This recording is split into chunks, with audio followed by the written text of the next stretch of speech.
Welcome back, viewers at home. Thank you so much for joining us right here on INX Prime Channel 345. Now, joining me this evening is Kefilwe Manyaka, who is a leadership and business coach with over 20 years of corporate experience in ICT and customer experience. She's a registered COMENSA member who specializes in the integrating personal and professional mastery to create positive organizational culture and productive working relationship. Now, she joins us tonight to share her expertise, or rather give us more advice on professional mastery. Good evening, Kefilwe, and thank you so much for joining us this evening. Good evening, and good evening to your viewers. Thank you for having me. Now, just starting, before we get to giving us tips and tricks on how to, master certain things, I think it would be fair for us to just get to know you. Who is Kefilwe, and exactly what really inspired you to become a leadership as well as a business coach, rather? Who is Kefilwe? Just a girl from Soweto, wanted to see better, live better, aspired to great things. And through challenges of life, like every obstacle that you needed to work on, you just went through it, studied, found work, and started working. And there were challenges. You saw yourself having an office, corner office at some point, dreams like that. So Kefilwe is just that girl from Soweto who loves life. I love laughing, and I enjoy my time. Also time as myself, without other people around me. Amazing. And what really inspired you to now venture into, the roles of, leadership and business coaching? I guess it's frustrations from a professional perspective, because, when you're in corporate, in professional spaces, you see that things don't go according to plan. And sometimes people are in wrong jobs. For example, I studied public relations, but I ended up being in IT. So I started working for Eskom, and then we decided to start a customer service center, IT related, that is. And then I was poached from Eskom and went to Telkom, did the same thing, and then worked out from there. So my peer experience helped with the customer experience. But because I was afraid with the computers at the time, it was easy for me to fall into the IT space, and I was very inquisitive about it in any case. So hence I ended up having this customer experience and IT at the same time. Just out of curiosity, being in IT but having studied PR, how would you think you would have, navigated the space if you didn't have the love for, computer and the likes? I guess I would have had to go back to school for that one, because there's basics that you still have to know regardless of what you're doing. Sure. But because of my interaction with people, it became easier to learn. And I was very lucky that I can learn just by looking and listening without really going through the books and things like that. So I was blessed, I would say, like that. I grew from that, from being a customer service person into the network administration, went into training, and ended up being those people that you make sure that when you get into the corporate space, somebody knows that if you go into marketing, this is the access that you need. So that's how I ended up loving what I'm doing. And the reason why I'm asking, we have high unemployment rate and people are just applying for jobs to get that source of income.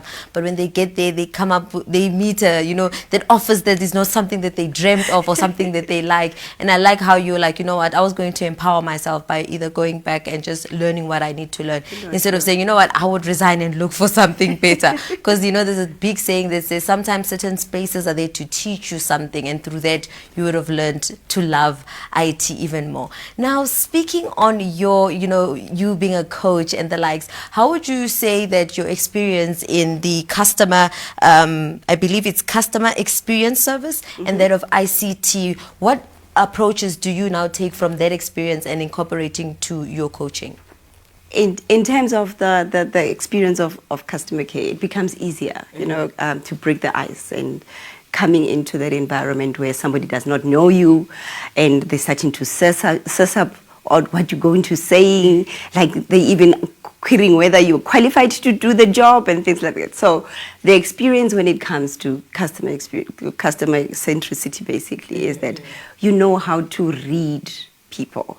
You start there to say, okay, If I smile, then they respond differently. Then it means I must stop smiling and maybe change the way I speak, even my tone, even the pace. So it helps with that one. So it becomes easier for the person to really calm down and start engaging, you know. Though people are not the same. Some people will take you longer to get there, and some people, it's very quick because they're open-minded like that. Amazing. Now, getting back to professional mastery, I would like for you to help us understand what is it and why is it important for us to actually, you know, understand this and invest in it? Personal mastery. Let me start with mastery first. Self-mastery is understanding who you are, understanding your abilities and your capabilities. You know, if I'm saying, I remember about a week ago, I said to my child, she was asking, what is capability? And I said, capability is the outcome, but ability is the skill.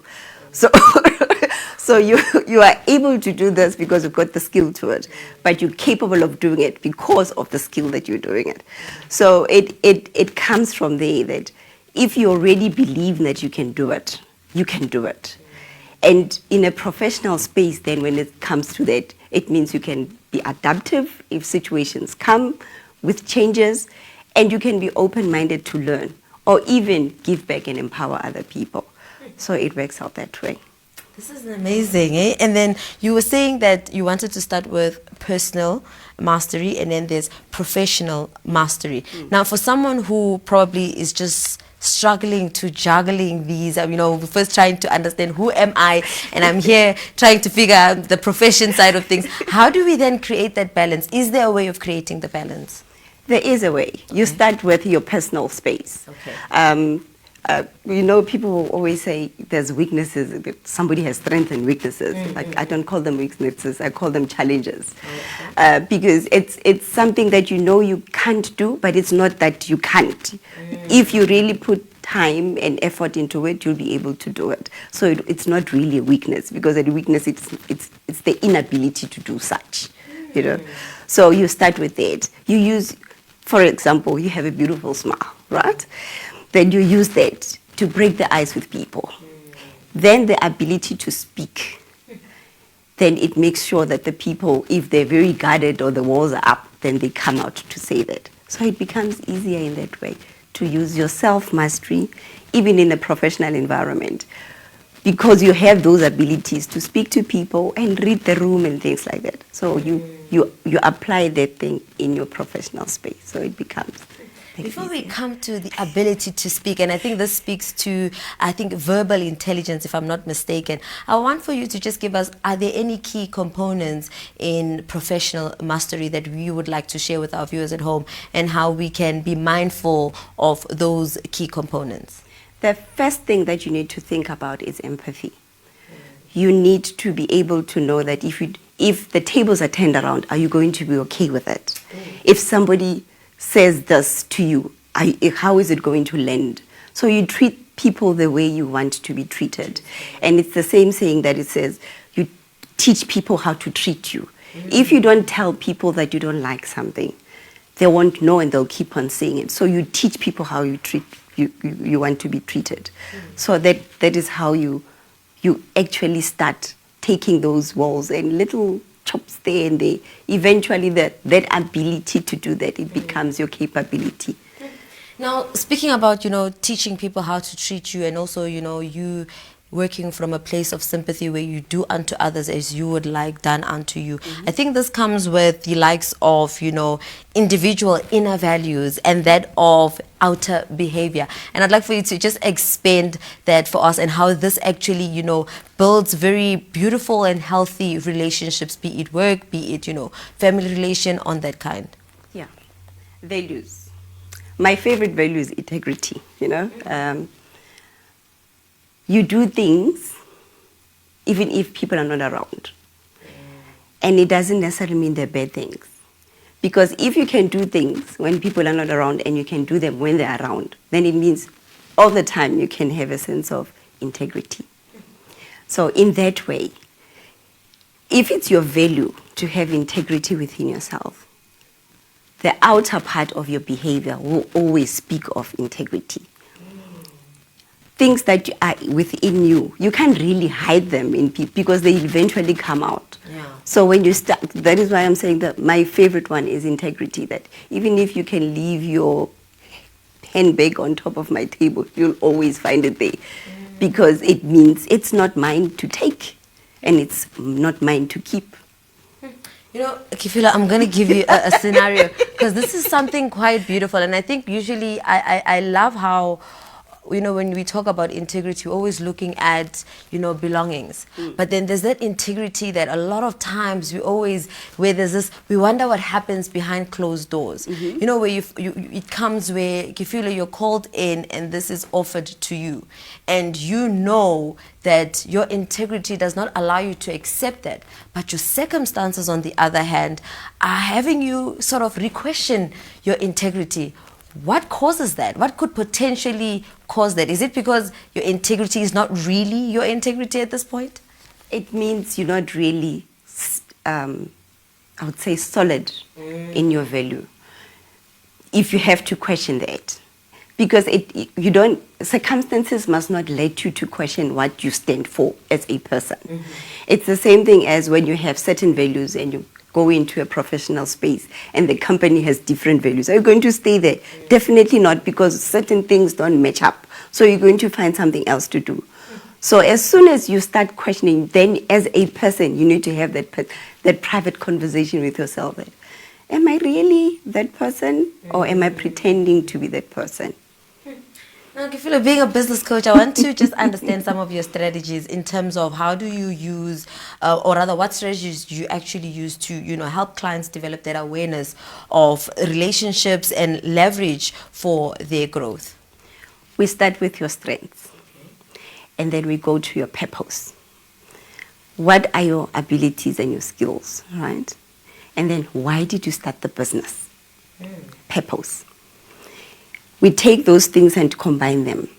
And as soon as you do that, we start from step one.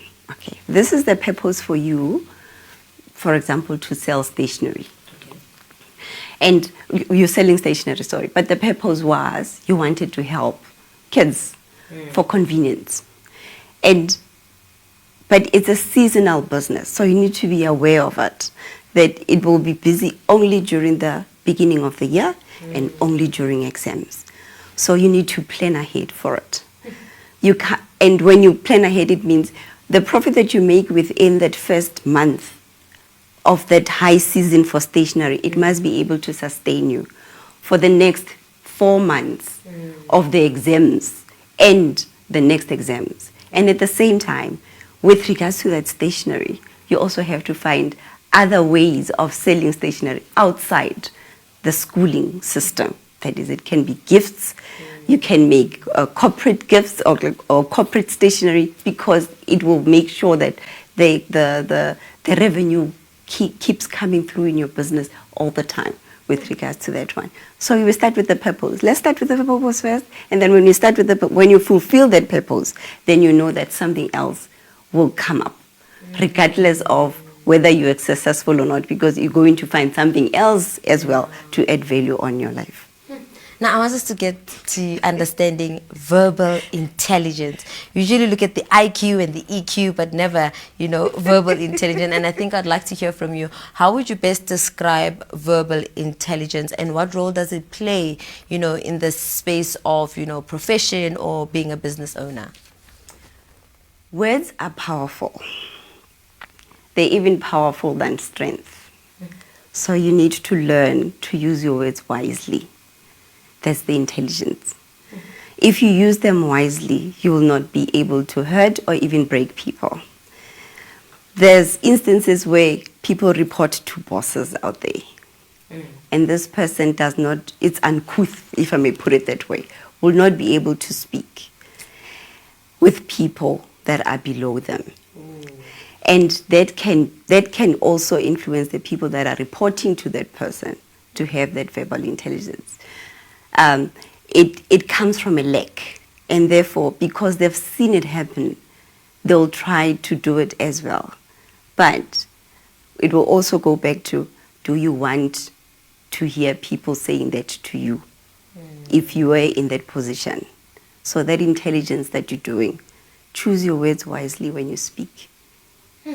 Now, in the, you know how fast-paced sometimes daily life can be, where, as you mentioned, you're not mindful on how you speak to your subordinates, because after all, they are below you. Yeah. How do we then now create spaces that enhance verbal intelligence, and they spread awareness and more conversations around verbal intelligence, specifically to, you know, individuals holding, you know, higher up positions, and also those in the lower, to just have an understanding and knowing of verbal intelligence? We create a space called, like, normally we'll say it's a psychological safety space, right? That you can say anything and get away with it. And you don't have to be scolded or something when you share your views with the next person. But at the same time, let's start from a point of kindness. I might be here and talking to you, but there's other things that I'm going through, just as much as the next person is doing that. So we don't know what the next person is going through. Maybe I'm putting up a brave face, or you're putting up a brave face. And if we're starting with that, being rude and being harsh, already you are not helping that person who's suffering in silence. So when we start with kindness, you know, simple things like saying to a person, hello and how are you? It goes a long way compared to just passing a person as if they don't exist. So that's where we start. Start with kindness. Kindness, so far I've learned from you, kindness, sympathy, and ensuring that, you know, you have, if, for example, your values, you make sure that they're unwavering, because when they're wavering, then are they really your values, you know? But just in closing, and I'd like to hear from you, future aspirations as a business coach, and most importantly, how do you stay, you know, woke in terms of what's trending, what you need to incorporate in your coaching approaches, amongst other things? With coaching, continuous learning is important. You can't survive without having other voices or other perspective. And even in coaching, we have supervisors, because we need to learn, we need to observe ourselves, we need to reflect, and we need somebody to give us feedback all the time, that you're doing the right thing or you're doing the wrong thing, or not really the wrong thing, but you can improve there, and be careful to be objective, because at that point you were too subjective on that. So there's somebody who will do check-in with you. That helps with regards to staying woke. But at the same time, now there's technology, you know. COVID was a challenge and a half with everybody. But at the end of the day, it taught us how to work from home. It taught people that I don't have to see you face to face for us to have a conversation. Because before COVID, it was very difficult for clients to say, I will have a team or a Teams or a Zoom. But because of such, it's helping. And now with regards to that, then there's other avenues of people booking you without even calling you, because there's Calendly, there's other systems that you can incorporate within your coaching for it to be easier and convenient for everyone else. If you would like someone to take away something from this conversation, what would it be? Love yourself and be yourself all the time. Authenticity. That's it. Kefilwe, thank you so much for joining us this evening for a beautiful conversation, understanding the beautiful work that you do that really speaks on values, as well as loving yourself and many other things tonight. Thank you, and thank you for having me. Thank you for your time. Viewers at home, that was my guest Kefilwe Manyaka, who was sharing in some of the beautiful aspects when it comes to professional mastery, personal mastery, verbal intelligence, and how in all that we need to always remember to be kind, to be sympathetic, as well as not forgetting to be true to ourselves and loving ourselves. That's where we close it for now. Let's head over to an ad break. See you when we come back.